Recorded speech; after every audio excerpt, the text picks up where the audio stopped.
Students, welcome back to my channel. कैसे हो आप सब? उम्मीद करती हूँ बेटा सभी अच्छे होंगे और अपना ख्याल भी रख रहे होंगे। तो बेटा आज हम करने जा रहे हैं अपनी वर्कशीट नंबर 57 साइंस सब्जेक्ट की है बेटा, 9th क्लास के बच्चों के लिए है, 18 तारीख की, ठीक है। जिसमें आज हम ग्रेविटेशन वाले चैप्टर से motion of object under the influence of gravitational force जानेंगे। मोशन कैसी होती है ऑब्जेक्ट की जब वो ग्रेविटेशनल फोर्स में होता है, ठीक है। तो देखो बेटा आज ज्ञान से पूछ रही है क्वेश्चन डायरेक्ट सीधा, हमेशा ज्ञान पूछता था।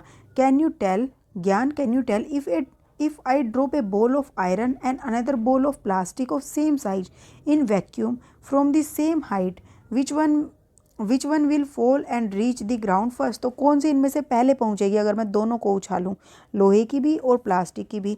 तो आप भी सोचो बेटा इसको। तो वो बता रहा है दीदी मास of the plastic ball is less, तो मास जो है कि प्लास्टिक बॉल का कम है और mass of the iron ball क्या है, अधिक है। तो इसीलिए क्या होगा, plastic ball will reach the ground first. मतलब क्या है, the mass of iron ball due to which, वो क्या कह रहा है बेटा यहाँ से कि लोहे की बॉल सबसे पहले आकर गिरेगी क्योंकि उसका मास क्या है, ज़्यादा है, ठीक है। अब यहाँ पर क्या कह रहा है बेटा, वो क्या कह रही है ज्ञान, as we know that every object is attracted towards the earth by gravitational force due to which acceleration due to gravity is produced. तो बेटा क्या कह रही है वो कि जैसा कि हम ज्ञान जानते हैं कि जब भी हम किसी बॉल को या मतलब किसी भी ऑब्जेक्ट को ऊपर की तरफ उछालते हैं करते हैं तो वो क्या होते हैं, अर्थ के द्वारा अट्रैक्ट कर ली जाती है और उसकी वजह से उसमें क्या आता है, ग्रेविटी आती है, एक्सेलरेशन ड्यू टू ग्रेविटी आती है। और वो क्या होती है, G equal to GM upon में R की स्क्वायर, ठीक है। ये क्या है, अर्थ का मास है, ये इन दोनों के बीच की दूरी है, ये कांस्टेंट ही होता है। तो यहाँ पर किसी भी ऑब्जेक्ट का जो वो गिर रहा है उसका मास नहीं है यहाँ पर, ठीक है। तो ये उस पर डिपेंड ही नहीं कर रहा कि किस जो ऑब्जेक्ट है उसका मास कितना है, ठीक है। तो acceleration due to gravity does not depend upon the mass of the object, therefore in vacuum not only these two ball, तो मतलब कि ना ही ये दो बॉल बल्कि कुछ भी वस्तु हो, तिनका भी हो, सभी वस्तुएं सेम रेट से नीचे आएंगी ग्राउंड पर, सारी एक साथ नीचे आएंगी, ठीक है। ऐसा नहीं है कोई कम टाइम पर कोई अधिक टाइम पर, सब एकदम मतलब एट ए पॉइंट पर आएंगे नीचे, ठीक है। अब तुम सोच रहे होंगे ऐसा तो नहीं होता। तो बेटा वो वैक्यूम की बात हो रही है। वैक्यूम क्या होता है, देखो in normal condition if we perform the similar activity with feather और ए स्टोन, अगर हम एक फेदर के और स्टोन के मतलब पंख के और स्टोन की सहायता से करें, we observe that the feather reaches the ground little later than the stone. तो हम देखते हैं जो पंख होता है वो काफ़ी लेट आता है और जबकि स्टोन तभी आ जाता है। तो ऐसा आता है, ये क्यों होता है, this happen because of the air resistance. तो बेटा ये इसलिए होता है क्योंकि जो एयर होती है वो भी अपना क्या लगाती है, उसका विरोध करती है नीचे की तरफ जाने से, ठीक है। तो उस पर अपनी तरफ से फोर्स लगाती है, इस वजह से हमें ऐसा लगता है, नहीं तो वो दोनों एक ही समान से आनी चाहिए थी, ठीक है।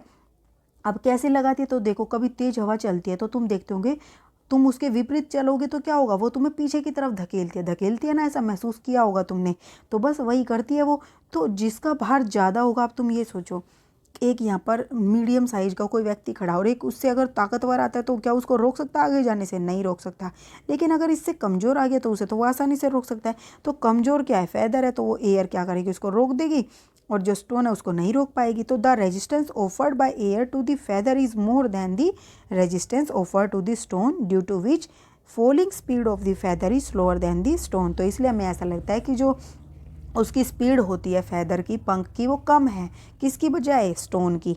But if we perform the same activity in vacuum, अगर हम इसको बेटा ऐसी जगह पर परफॉर्म करें वैक्यूम में जहाँ पर एयर है ही नहीं, ठीक है। वैक्यूम वो होती है जहाँ एयर नहीं होती। All object fall freely with A same rate, तो सभी ऑब्जेक्ट एक ही रेट से नीचे आएंगे जो कि क्या है, acceleration due to gravity, and reaches the ground at the same time, और सेम टाइम पर नीचे पहुँचेंगे चाहे वो कुछ भी हो, ठीक है। अब बेटा यहाँ पर देखो, near the earth's surface the distance from the center of earth can be taken as almost equal to the radius of the earth। तो जो नियर दी अर्थ यानी कि ये अर्थ है तो इसके नियर बाय यहाँ तक होगा, मान लो ये क्या है बेटा, आर है। तो इसके नियर बाय अर्थ को जैसे 502 रुपये में से हम 500 ही देते, 2 को मानते ही नहीं, ऐसे हम यहाँ तक के डिस्टेंस को कुछ नहीं मानते, हम सिर्फ उसको आर मान लेते। तो हम क्या करते हैं, इसमें हम आर की वैल्यू पुट करते हैं, ठीक है। तो यही बोला है कि अर्थ सरफेस के डिस्टेंस जो है अगर नियर बाय है तो हम उसको सिर्फ अर्थ की रेडियस के इक्वल मान लेते हैं as the earth is very large, क्योंकि आर जो बहुत बड़ा है।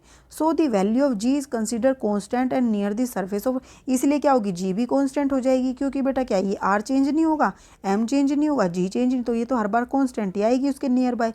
Therefore in all the three equation of motion for falling object like a stone under the influence of a gravity, acceleration a can be replaced by the acceleration due to gravity and can be written as, इसलिए हम क्या कर सकते हैं, जो बेटा ये equation of motion हमने पढ़ी थी इनमें जो यहाँ पर ये a आता था v equal to u plus a t होता था, तो हम इस a को g लिख सकते हैं। तो ये क्या बन जाएगी, ये ऐसे यहाँ पर a को g लिख दिया, यहाँ पर a को g लिख दिया, तो ये हमारी न्यू इक्वेशन ऑफ मोशन आ जाएंगी। ठीक है, और किसकी वजह से, एक्सेलरेशन ड्यू टू ग्रेविटी की। अब बेटा एक और इम्पोर्टेंट बात, when a stone is throne upward, जब भी हम किसी स्टोन को ऊपर की तरफ उछालते हैं तो its acceleration due to gravity is taken as negative, क्योंकि बेटा हमेशा ग्रेविटी क्या होती है, नीचे की तरफ एक्ट करती है। अगर वो नीचे की तरफ आता है ऑब्जेक्ट तो हम उसको प्लस जी मानते हैं, लेकिन अगर कोई ऑब्जेक्ट ऊपर जा रहा है तो उसके अपोजिट जा रहा है तो हम उसको नेगेटिव मानेंगे। ठीक है, because it is against the direction of gravitational force when stone या object fall down, अगर वो नीचे की तरफ ही आ रहा है then g is taken as positive because it is in the direction of gravitational force। ये आपको याद रखना है, ऊपर जाता है तो नेगेटिव, नीचे आता है तो पॉजिटिव, बस ये न्यूमेरिकल सोल्व करने में आपकी हेल्प करेगा। अब हम क्वेश्चन आंसर करते हैं। तो देखो बेटा, we drop a piece of paper and a thick iron nail from the same height at the same time in vacuum, देखो ये क्या है, vacuum, then which object will reach the ground first. तो बेटा आप क्या लिखोगे, यहाँ पर लिखोगे कि बोथ द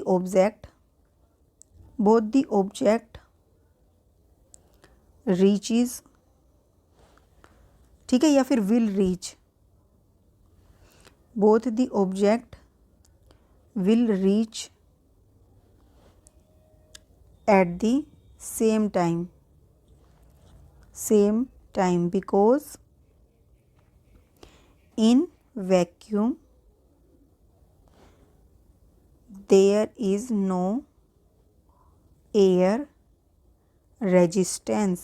ठीक है, and G is not depend on the mass of any object which will fall down as g is equal to g m upon में r या g equal to m upon में d के square. ठीक है, तो ये लिख दोगे, both the object will reach at the same time because in vacuum there is no air resistance and g is not depend on the mass of any object which will fall down as, ये क्या इन पर depend कर रहा है तो same time पर होगी। ठीक है, अब नेक्स्ट क्वेश्चन क्या है बेटा हमारा, why acceleration due to gravity is taken minus g for any object thrown in upward direction. तो आप लिखोगे, यहाँ से ये हटा दो, acceleration due to gravity is taken as negative for any object thrown in the upward direction, ये लिखा, बिकॉज, अब यहाँ से क्या करोगे, टेकन एज नेगेटिव बिकॉज, यहाँ से ठीक है, because it is against the direction of gravitational force, तो आप ये लाइन और ऐड कर दोगे, यहाँ से ये सारी की और इसके बाद ये लिख दिया। ठीक है, फिर थर्ड क्वेश्चन क्या है बेटा, why object reaches the ground at the different interval of time when they are drop from the same height at the same time in normal condition. तो क्या कहोगे, it is due to the air resistance, ये कहोगे this happen because of the air resistance, तो आप यहाँ पर लिख दोगे। तो बेटा यहाँ पर आपको क्या लिखना है थर्ड क्वेश्चन में, it is happen because of the air resistance. ठीक है, RESISTANC रेजिस्टेंस। ठीक है, अब बेटा फोर्थ क्वेश्चन क्या है, write three equation of motion by replacing acceleration with acceleration due to gravity in them. तो देखो बेटा ये इक्वेशन आप लिख दोगे तीनों। ठीक है, बस, तो ये थी बेटा आपकी आज की वर्कशीट, बहुत ही आसान सी थी और बहुत ही इंटरेस्टिंग टॉपिक था लेकिन डाउटफुल था। अगर आपने इसको अच्छे से समझा होगा तो बिल्कुल क्लियर हो गया होगा और आगे कभी नहीं बोलोगे। ठीक है, तो बेटा इस वर्कशीट में इतना ही। अपना नेक्स्ट टॉपिक हम अपनी नेक्स्ट वीडियो में करेंगे। तब तक के लिए ऐसे हंसते रहिए, मुस्कुराते रहिए, पढ़ते रहिए, आगे पढ़ते रहिए। Thank you.